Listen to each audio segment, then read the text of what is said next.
신명기 26장 1절에서 11절 말씀 저와 여러분이 한 절씩 교독하겠습니다.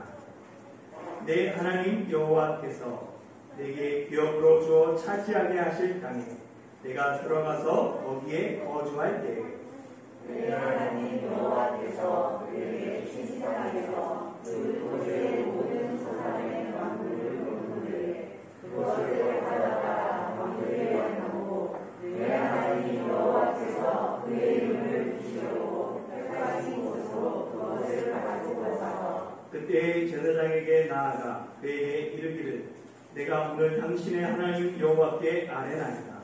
내가 여호와께서 우리에게 주시겠다고 우리 조상들에게 맹세하신 땅에 이르렀나이다 할 것이고 제사장은 내 손에서 그 왕들을 가져서 내 하나님 여호와의 제사 앞에 놓을 것이며 너는 또 내 하나님 여호와 앞에 아뢰기를 내 조상은 방랑하는 아람 사람으로서 애굽에 내려가 거기에서 소수로 거류하였더니 거기에서 크고 강하고 번성한 민족이 되었는데 애굽 사람이 우리를 학대하며 우리를 괴롭히며 우리에게 중노동을 시키므로 우리가 우리 조상의 하나님 여호와께 부르짖었더니 여호와께서 우리 음성을 들으시고 우리의 고통과 신고와 압제를 보시고 여호와께서 강한 손과 팔과 큰 위엄과 이적과 기사로 우리를 애굽에서 인도하여 내시고 이곳으로 인도하사 이 땅 곧 젖과 꿀이 흐르는 땅을 주셨나이다. 여호와여 이제 내가 중에서 내게 주신 고지 소산의 만물을 가져왔나이다 하고 너는 그것을 내 하나님 여호와 앞에 두고 내 하나님 여호와 앞에 경배할 것이며 함께 읽겠습니다. 내 하나님 여호와께서 너와 내 집에 주신 모든 복으로 말미암아 너는 레위인과 너희 가운데 거류한 객과 함께 즐거워할지니라. 아멘. 양희은이 부르는 하나님의 노래라는 앨범에 수록된 시 한 편을 낭독하도록 하겠습니다. 큰 일을 이루기 위해 힘을 주십사 하나님께 기도했더니 겸손함을 배우라고 연약함을 주셨습니다. 많은 일을 해낼 수 있는 건강을 구했는데 보다 가치 있는 일을 하라고 병을 주셨습니다. 행복해지고 싶어 부유함을 구했더니 지혜로워지라고 가난을 주셨습니다. 세상 사람들의 칭찬을 받고자 성공을 구했더니 봄내지 말라고 실세를 주셨습니다. 삶을 누릴 수 있게 모든 걸 갖게 해달라고 기도했더니 모든 걸 누릴 수 있는 삶, 그 자체를 선물로 주셨습니다. 구한 것 하나도 주시지 않았지만 내 소원 모두 들어주셨습니다. 하나님의 뜻을 따르지 못하는 삶이었지만 내 마음속에 진작에 표현 못한 기도는 모두 들어주셨습니다. 나는 가장 많은 축복을 받은 사람입니다. 오늘은 2022년 추수감사절입니다. 추수감사절은 1년의 수확과 추수를 하나님께 감사하는 개신교의 대표적인 절기 중 하나입니다. 이 추수감사절은 구약의 3대 절기 중 초막절의 기원을 둡니다. 이스라엘의 3대 절기는 유칠초로 6월절, 77절, 초막절입니다. 이 6월절은 이스라엘 자손이 이집트로부터 노예에서 해방된 출애굽한 날을 기념하는 절기이죠. 유대인들에게 새해 정월, 첫 해는 이 6월절입니다. 그러나 이 태양력으로 보면 오늘날 3, 4월에 해당합니다. 그리고 77절은 6월절 후 첫 안식일 다음 날인 초실절부터 49일째 되는 날을 77절로 지킵니다. 그때 첫 열매를 하나님께 드리는 것이죠. 초실절이랑 77절은 모두 다 첫 열매를 하나님께 드려요. 근데 약간 차이가 있습니다.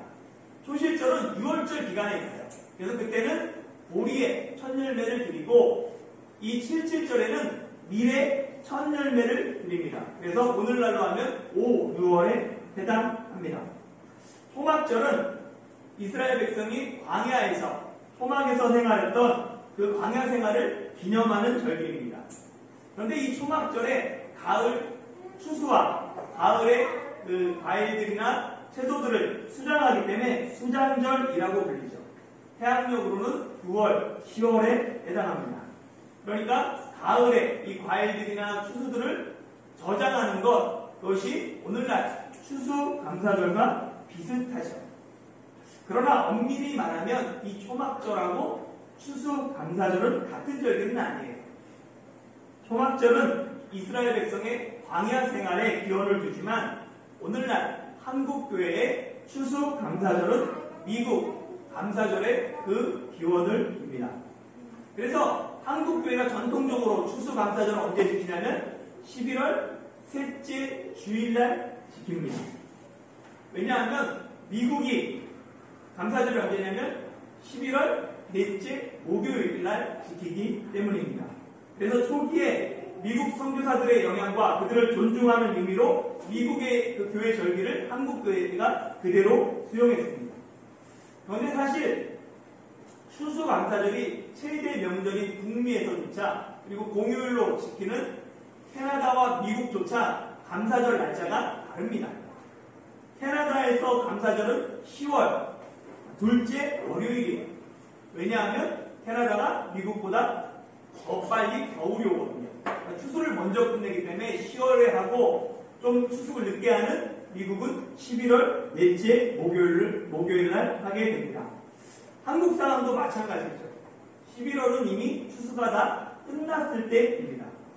그러다 보니까 한국 실정에 맞춰서 교회에 따라 10월달 아니면 추석에 추수감사절을 지키는 교회들이 늘어나고 있습니다.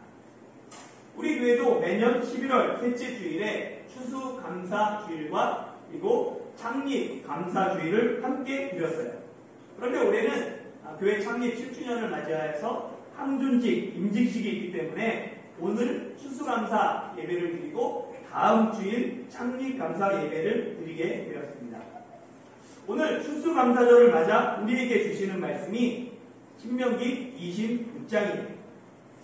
신명기 26장을 살펴보기 전에 먼저 신명기에 대해서 좀 알 필요가 있습니다. 신명기는 모세오경의 마지막 책이죠.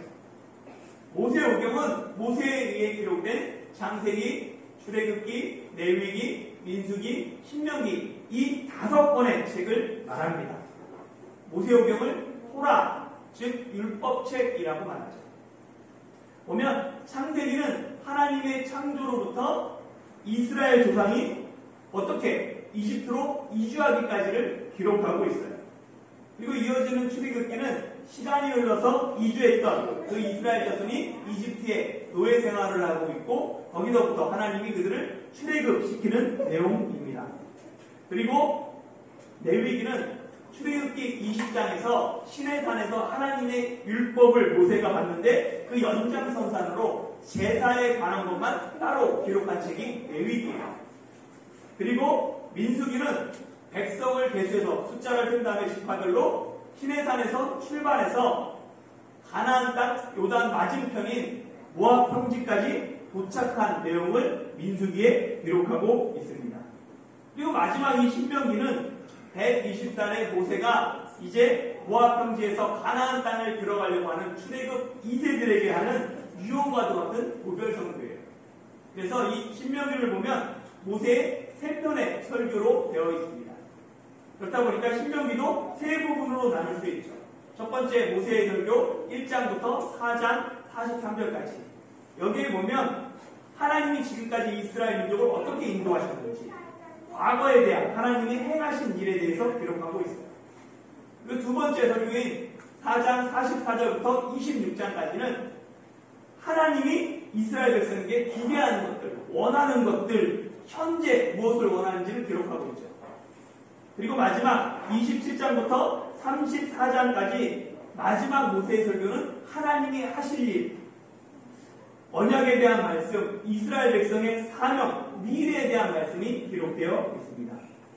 과거 하나님이 어떻게 인도하셨는지, 현재 하나님이 이스라엘 백성에게 원하시는 것이 무엇인지, 그리고 미래 하나님이 어떻게 이루실 것인지, 이것에 대한 모세의 설교가 신명기입니다. 그 구조로 되어 있어요. 오늘 본문 신명기 26장은 모세의 두 번째 설교 결론 부분입니다. 그중 1절부터 11절은 이스라엘 백성이 약속의 땅 가나안에 들어갔을 때 토지의 모든 소산물을 거둔 후에 해야 할 일을 기록하고 있어요. 모세는 이스라엘 자손이 아직 가나안 땅에 들어가지 못했지만 너희가 그 땅에 들어가면, 그리고 그 땅을 차지해서 그 땅에서 수확했을 때 반드시 잊지 말고 기억해야 한다 하면서 두 가지를 이야기합니다. 첫 번째는 뭐냐면 하나님께 감사해야 합니다. 2절 말씀 다시 한번 읽어볼까요? 시작. 내 하나님 여호와께서 내게 주신 땅에서 그 토지의 모든 소산의 만물을 거둔 후에 그것을 가져다가 광주리에 담고 내 하나님 여호와께서 그의 이름을 드시려고 택하신 곳으로 그것을 가지고 가서. 아멘. 약속의 땅 가나안에서 모든 토지 소산의 만물을 거둔 후에 이스라엘 백성은 그 소산물을 가장 먼저 어디로 가져가야 돼요? 내 하나님 여호와께서 그의 이름을 두시려고 택한 곳, 곧 중앙 성소 여호와의 제단 앞에 가져가야 합니다. 이스라엘 백성은 출산 모든 소산의 첫 번째 것들을 광주리에 담아 제사장에게 가져가고 제사장은 그 광주리를 여호와의 제단 앞에 드립니다. 1년 동안 수고하고 농사지어 수확한 그 열매를 가장 먼저 하나님께 드리는 거예요. 왜냐하면 아무리 훌륭한 농부라도 하나님의 때를 따라 햇볕과 비를 내려주시지 않으면 풍성한 수확을 얻을 수 없기 때문입니다. 내가 비록 다른 사람보다 뛰어나요. 능력이 뛰어납니다. 다른 사람보다 부지런해요. 몇 배나 노력했어요. 그러나 하나님이 지키시고 돌보시지 않으면 추수할 때 내 손에 쥘 수 있는 것이 아무것도 없기 때문이죠. 인생은 수학 공식이 아닙니다. 10을 투입하고 10을 노력해서 20을 얻고 100을 얻을 때도 있지만 때로는 10도 건지지 못하는 것이 인생이에요. 그렇기 때문에 우리는 이 땅에서 누리는 모든 것이 나의 노력이나 나의 공로가 아니라 하나님의 선물이고 하나님의 은혜라는 것을 잊지 말아야 합니다. 이 하나님의 은혜를 기억하는 사람은 가장 먼저 하나님께 감사드립니다. 모든 것이 하나님의 은혜라는 것을 표현하는 방법이 수학의 만물, 첫 번째 것을 하나님께 드리는 거예요. 만물은 첫 번째 것은 모든 나머지 것을 대표합니다.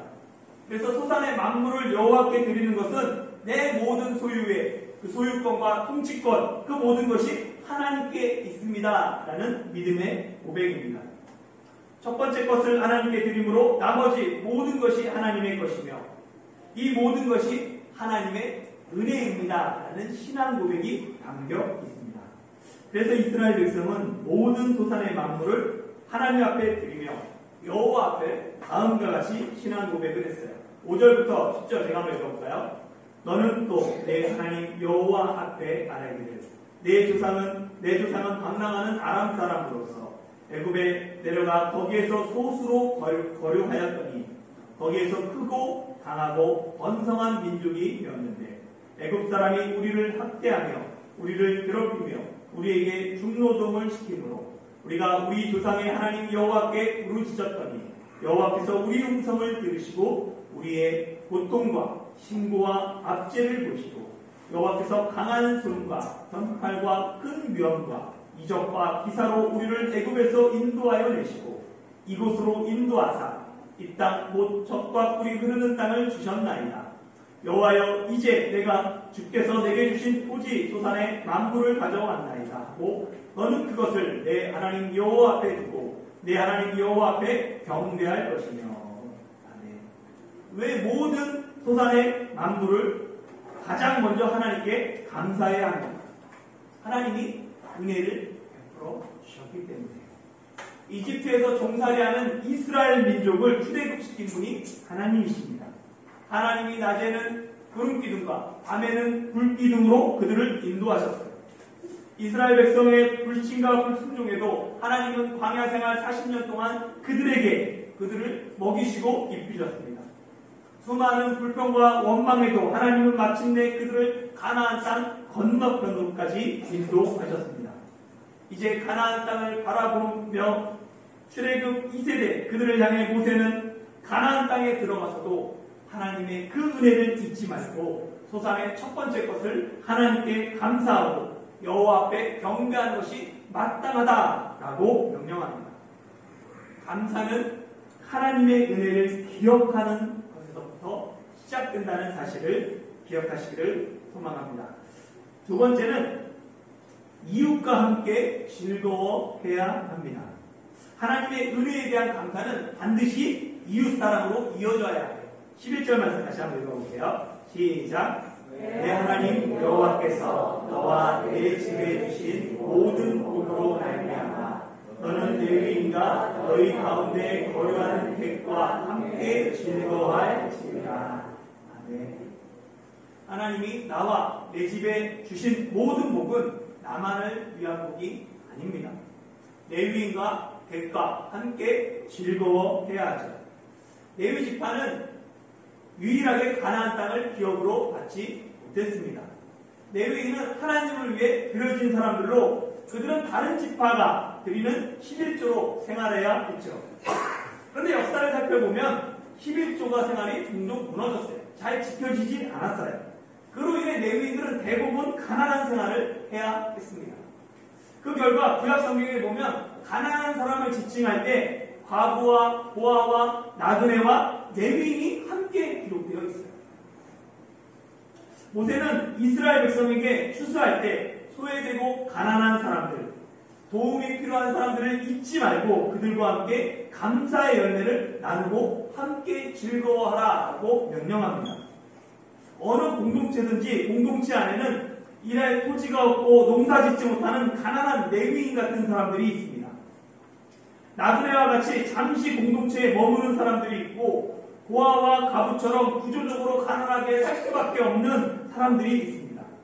그들과 함께 즐거워해야 합니다. 그 일을 위해 하나님께서 우리에게 복을 주신 것입니다. 만일 우리가 복을 주신 하나님의 은혜를 잊어버리고 받은 복을 이웃과 함께 나누지 않으면 하나님이 우리에게 베푸실 복도 그만큼 줄어듭니다. 하나님은 하나님께 감사하고 복을 이웃과 나누는 교회와 성도들에게는 더욱 풍성한 복을 약속하셨습니다. 하나님께 복받는 비결은 하나님께 감사하고 그 감사를 이웃과 함께 즐겁게 나누는 것입니다.